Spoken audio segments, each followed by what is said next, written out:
Bidasoako eguna da,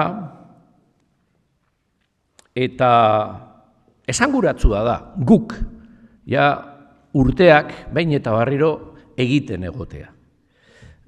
Azken baten niko itxarten abestiak dinoan bezala, ez da askotariko ezagutuko dozu edanak, ez padea. Muga gainetik Euskal Herria, mugaz bestaldetik Euskal Herria, nun da ordin Frantzia, nun da Espainia, mugatik bi aldetan beite Eskual Herria. Eta hori oso garrantzitsua da guretzako. Zuek sarie, Bidasoa ingurukoak, bai Gipuzkoarrak, Nafarrak, Lapurtarrak, zuek sarie gure burrukaren, urrengo urteetako gure burrukaren lehenengo lerroa. Hementxe dau gure herriaren etorkizunaren muina.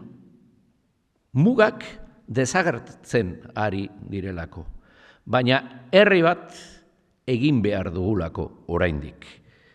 Muga bat izan daiteke dana, gure gaurko egoeran, gagoz mugak beste batzuk eraiki dituztelako. Baina muga ere ez da ezer gainditzen badakigu. Nok egiten dau hiru aldeen arteko batze hau, urteak dirala Eusko Alderdi Jeltzaleak. Eusko Alderdi Jeltzaleak erakundeaz bakarrek pentsatzen ez dauelako, gizarteaz, nazioaz eta etorkizunaz pentsatzen dauelako.